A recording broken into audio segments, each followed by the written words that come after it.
Bonjour Karen Virapin, bienvenue dans notre rubrique Outre-mer 360 à la REF. Vous êtes directrice générale de la compagnie Air Caraïbes et vous êtes présente à ce rendez-vous incontournable de la rentrée du MEDEF et des entrepreneurs à la fois hexagonaux et ultramarins. Alors dites-nous pourquoi cette présence ici de la compagnie Air Caraïbes? Alors bonjour à tous, la présence d'Air Caraïbes elle est évidente. Premièrement parce que nous sommes adhérents au MEDEF Guadeloupe, Martinique, Guyane et Saint-Martin. Donc il était naturellement évident que nous soyons présents dans ce rassemblement. Il était aussi évident et légitime que nous soyons présents en tant qu'entrepreneurs, en tant qu'acteurs économiques importants sur les territoires ultramarins et en tant que compagnie française ultramarine. Et est-ce que vous avez des messages spécifiques à faire passer aux instances nationales du MEDEF? Alors, les instances nationales du MEDEF partagent l'ensemble des sujets économiques, politiques, sociaux, économiques qui nous touchent et qui partagent l'ensemble des difficultés qui sont remontées pour toutes les entreprises et que nous subissons également. Donc, je m'inscris complètement dans cette démarche et je les soutiens en apportant également notre pierre à l'édifice sur les difficultés que nous rencontrons, aussi bien en tant qu'entreprise que pour nous en tant que transporteurs aériens au niveau de la connectivité et de l'attractivité des territoires. Et alors pour Air Caraïbes, quelles sont les préoccupations actuelles de la compagnie, les difficultés? J'imagine que la guerre au Moyen-Orient n'arrange pas la situation de l'aérien, c'est arrivé pour tout le monde, ça arrive aussi pour Air Caraïbes. Oui, une compagnie aérienne, elle est fragile parce qu'elle subit l'impact de tout ce qu'il y a autour au niveau politique, instabilité politique, au niveau des crises. Donc naturellement, la crise du Moyen-Orient depuis le début de l'année a fortement impacté le mouvement des passagers, l'affluence des passagers. On l'a vu déjà par rapport à l'augmentation des prix et la taxe qui a été rajoutée suite à l'augmentation du coût du carburant.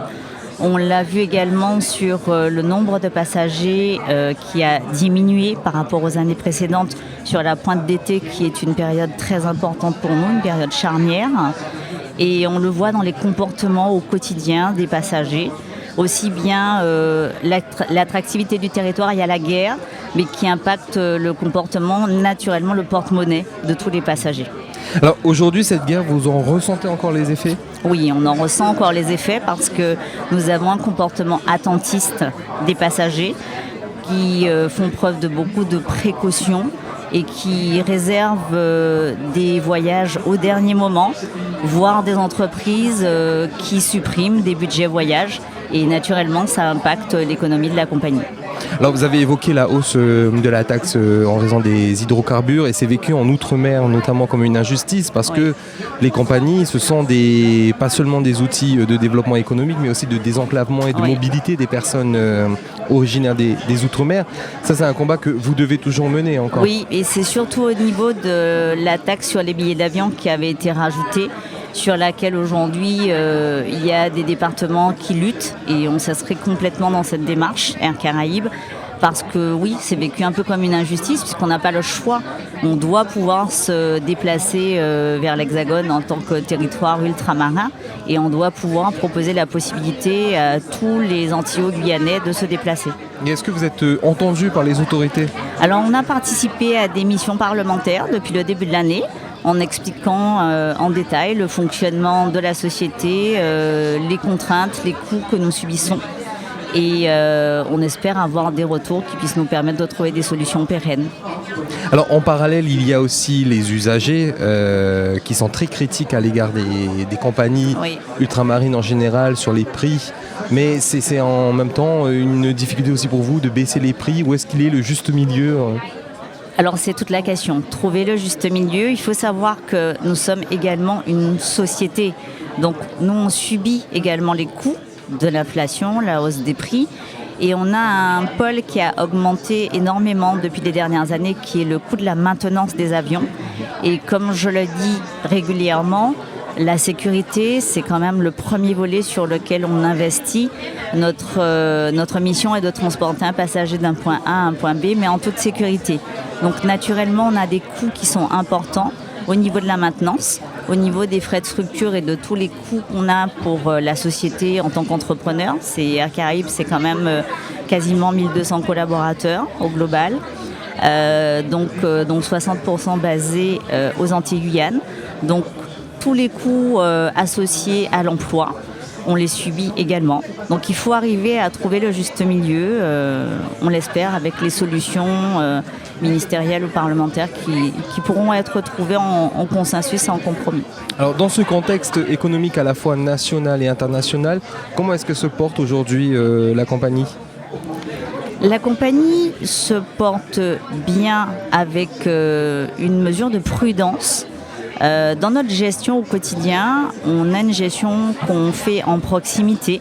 Donc on adapte nos offres au marché, on n'anticipe pas trop et on ajuste nos offres. Donc on est quand même la seule compagnie Air Caraïbes sur le réseau long courrier, sur les lignes Antilles-Guyane, à avoir augmenté notre offre de 6% en 2026.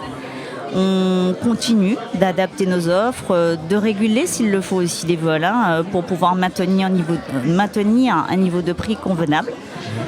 Et on a également un réseau, on continue de se déployer sur le réseau long courrier également parce qu'on revient sur la ligne de Saint-Martin, Paris, Saint-Martin et SXM en régulier avec 2 vols par semaine à partir du 15 octobre.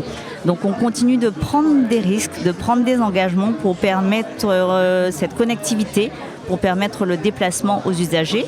Et on a aussi, on est la seule compagnie française, Air Caraïbes, à avoir un réseau court courrier, un réseau régional avec 4 ATR qui nous permettent d'exploiter des destinations de Guadeloupe, Martinique, Saint-Martin. Et qui aujourd'hui, on continue de développer les offres. On a ouvert cet été une ligne qui était en demande depuis un certain temps en direct de Saint-Martin à Fort-de-France, en direct. Ça a été un succès et ça nous permet d'envisager de le reprogrammer sur les périodes suivantes. Et on continue de réfléchir à des codes chers. Des partenariats avec des compagnies caribéennes pour permettre par notre intermédiaire aux passagers de se déplacer dans l'ensemble de la Caraïbe. C'est le cas avec la Caribbean Airlines, SkyEye, l'Aliat. Oui. Et on continue de développer notre offre de services avec les moyens qu'on a pour permettre d'avoir un panel large à proposer à nos passagers, à nos abonnés. D'ailleurs, sur ce développement des dessertes régionales caribéennes, oui. Vous avez parlé de l'Aliat et compagnie, vous le ressentez sur vos résultats? Est-ce qu'il y a plus de passagers du coup dans vos vols, par exemple entre les Antilles et Paris? Est-ce que ça ramène du flux? C'est l'objectif. L'objectif est de proposer un panel de services plus large, plus important, plus adapté aux besoins. Et qui permet aussi de développer et l'attractivité de chacun des territoires par lesquels on passe et de permettre de contribuer aussi de façon active au désenclavement des territoires. Donc c'est l'objectif de continuer à rechercher et à étudier ces demandes de partenariat pour permettre d'avoir un service différent et varié pour nos usagers. Alors, une dernière question. Cet après-midi, il y aura un grand débat à la fois entre les MEDEF ultramarins et les représentants outre-mer des candidats à la présidentielle, puis un grand débat avec tous les candidats, enfin la plupart des candidats à la présidentielle. Qu'est-ce que la compagnie, elle attend de cette campagne électorale-là qui s'ouvre ? La compagnie, en tant que compagnie ultramarine, attend et s'associe à l'ensemble des demandes collectives de sociétés de l'outre-mer. Donc aujourd'hui, les sociétés de l'outre-mer ont quand même des taxes supplémentaires, des charges supplémentaires, des fonctionnements administratifs rallongés. On a aussi une image parfois négative sur l'attractivité du territoire et qui impacte le tourisme, à savoir la violence. On parle aussi des sargasses, on parle du problème de l'eau. Donc l'eau, c'est quand même un besoin primaire, élémentaire. Donc quand on se dit qu'on vient en Guadeloupe et qu'on manque d'eau, forcément, ça rebute un peu certains passagers et ça ralentit, voire freine le développement du tourisme.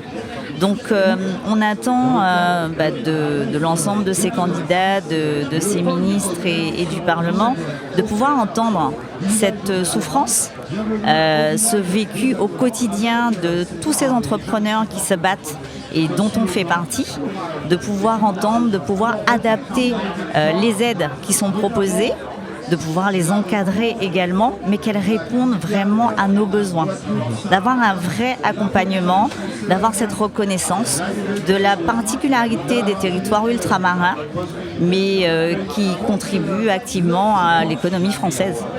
Très bien, super. Merci Karine Virapin. Je rappelle que vous êtes la directrice générale d'Air Caraïbes. Merci d'avoir répondu à nos questions.